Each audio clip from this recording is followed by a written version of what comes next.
Good morning, guys. After having breakfast at the hotel, we had to rush to Akita. We can't miss visiting Odate, the hometown of Hachiko, the most famous dog in Japan.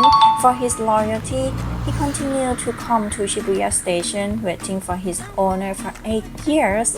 Here you can learn all about Akitas at the Akita Dog Visitor Centre. And if you're a fan of Akitas, don't miss the opportunity to get yourself some souvenirs. You can even come face to face with a real Akita. Its gentle face touches your heart and heals your soul. Akitas are known to be very loyal to their owners, so some of them are not used to be touched by the other people. The building itself pays tribute to Shibuya Station from the olden days, when Hachiko waited patiently for his owner. You can also enjoy the simulation of sending him to your country. We are so lucky we are visiting the center on the day that they have a flea market. A lot of shops sell local foods, and my husband was convinced to try their craft beer. Thank you. Thank you, ma'am.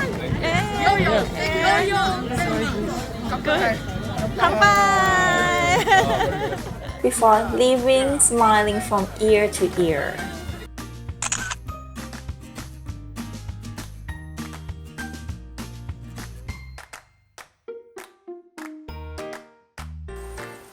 A 3-hour drive takes us along the coast with a slight drizzle in the air.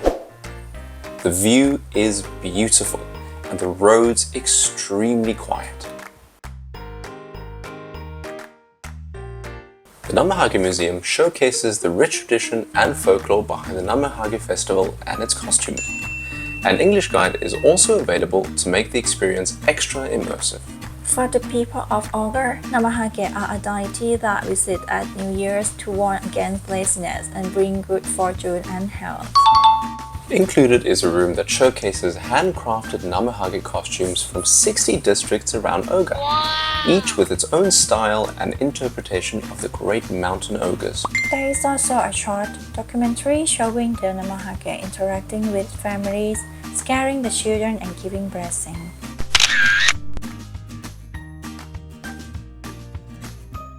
The last destination of today, and you shouldn't miss it, Kakunodate is a former castle town and a district of traditional samurai residences. The first house we visit is Ishiguro Samurai House. The family was the most prestigious samurai clan in Kakunodate. They don't allow visitors to take videos, but we can show you pictures of the house. The residence is spacious with a big guest room where guests will be arranged by cars. This is not a living room with a traditional fireplace. Ishiguro is the oldest samurai house in Kakunodate and also has a century-old tree in its garden. Wow! Here, you will discover ancient tools, book collections, village history, weapons, families' katanas, artifacts of the Ishiguro family, and etc. It's time to explore the other samurai family, Aoyagi Samurai House. The 10,000 square meter estate is also a museum with 6 galleries. It is also the best preserved samurai house in Kakunodate.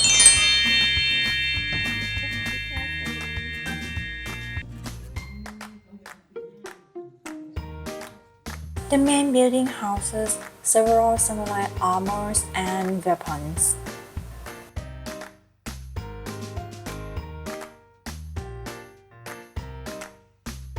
A well-maintained traditional house, as well as the tools that people used. You'll be quite surprised by the collection of clocks, phonographs, and cameras. It's time to say goodbye and head to the hotel.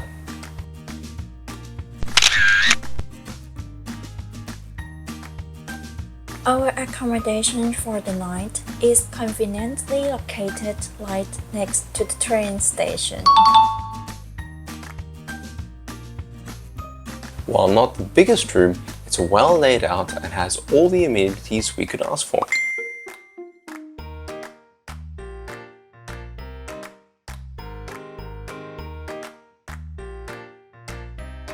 We find a family-friendly restaurant across the railway and take a short walk. Hot and cold drinks can be refilled for free, and Ampe is taking full advantage of this. After a long day, the food here hits all the right spots.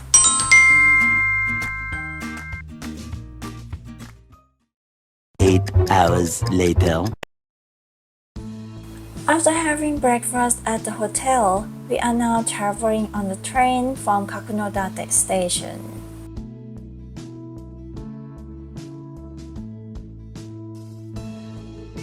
Hi guys, so it is day 5 of our trip and right now we're at Marumatsu Station. We're heading to Iwate and last night we stayed at Kakunodate. Now we had a really good experience last night. We took our rental car back and they were nice enough at Toyota Rent-A-Car to take us right back to the hotel, which is conveniently located right next to the train station. Yeah, the hotel is Folkloro, and we really like this hotel in particular because of all amenities. They well equipped and the layout of the room is very convenient for the guests. So right now we're on our way to Geibikei Gorge and we'll see you soon. Yeah, and the train's moving now. Ichinoseki is the main station that you can transit from to many lines. It's also known as the Pokemon Station. On some special days, you can ride on the Pokemon train on the Ufunato line. We decide to drop our luggage at the Tourist Information Center. The fees are cheaper than a logger, but you have to correct them before 5 p.m.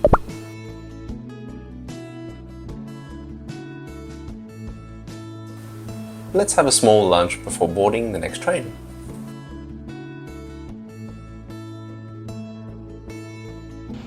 A short train ride brought us to Geibikei Gorge, not to be confused with Geibikei Gorge. From here, you'll take a 90-minute ride on a flat-bottomed boat navigated by a boatman.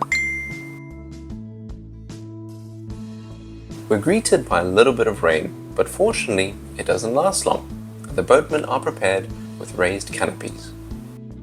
To make the journey extra special, we are even escorted by our little winged friends. The view is spectacular. The tall cliffs and rock formations truly leave us in awe. Points of interest are also marked on a handy guide and pointed out by the boatman. We pay a few coins and pick some fortunes of interest. The goal is to try and land your little fortune pebble into the gaping hole on the side of the cliff. And not nearly as easy as it might seem at first glance.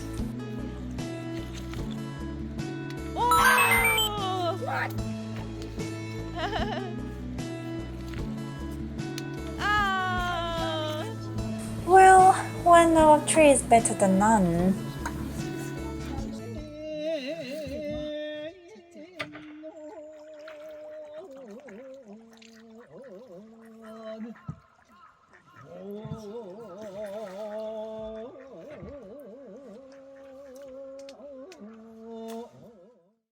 There are no buses and trains available, so we decided to take a taxi back to Ichinoseki Station.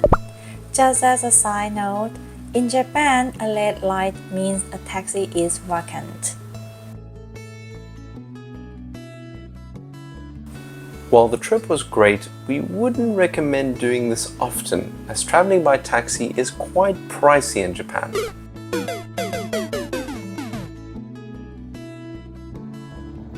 The place that we will stay tonight is not far away from Hiraizumi Station, a lovely house that belongs to a sweet elderly couple. The room is spacious and super clean, and we're very impressed by the modern lighting system in the house. Good night, everyone.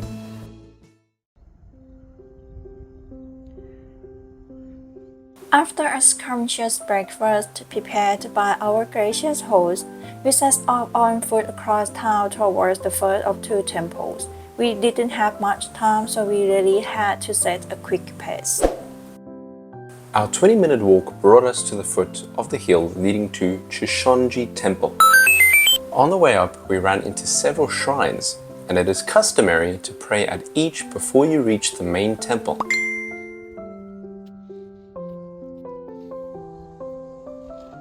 Many rituals and services are conducted here at the Hondo main hall, and up to 20 to 23 monks work here at any given time. This main hall was most recently rebuilt in 1909. Here's the way to the museum where you can see the Golden Temple. Unfortunately, they don't allow any pictures or videos from this point onwards.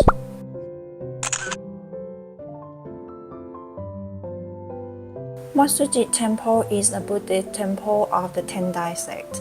It was built in 850. The garden here is in the oldest traditional Japanese style.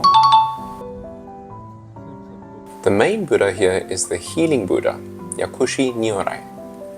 Worshipping him is said to bring you health and cure illness.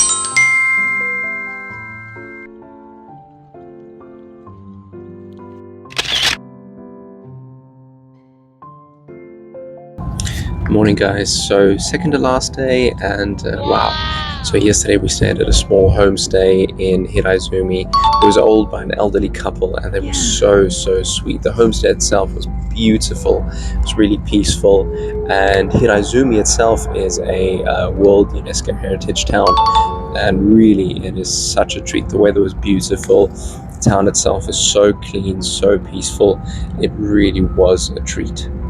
Here, and I want to mention a little about an owner of the house. During we traveling to temples, we left empire there, and the owner played Ueno card with him. It was so sweet. And now we are heading back to Ueno. We took the train from Hiraizumi Station to Ichinoseki, and we had to book Shinkansen from Ichinoseki to Sendai and Sendai to Ueno. Alright, and tomorrow we will be busy packing up and shopping some souvenirs, so we will say goodbye to you guys again when we are at the airport. 2 hours later.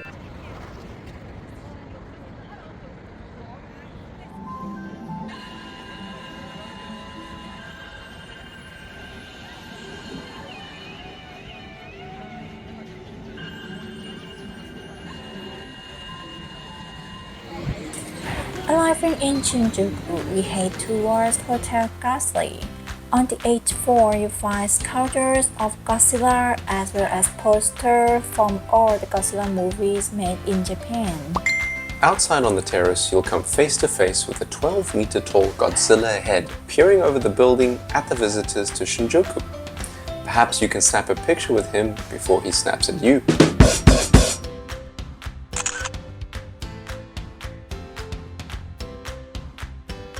Tsunahachi is a famous tempura restaurant in Shinjuku. The restaurant is decorated in old-school Showa style and is always busy. The restaurant has 2 counter areas and a regular table area. If you want to view the chefs in action, sit at the counter. Of note here is their feast set. We decided to order a recommended set and we weren't disappointed. All of the dishes get along very well with each dip.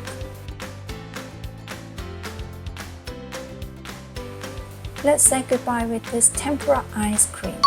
1 nap later.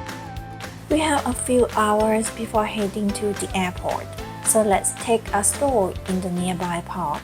Ueno Park is popular for its numerous museums and shrines.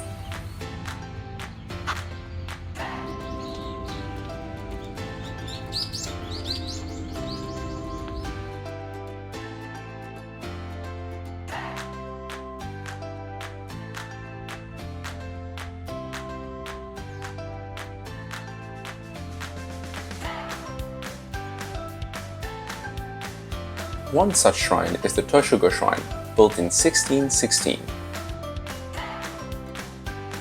We walk past the pagoda of the Kaneji Temple before visiting the Peony Garden.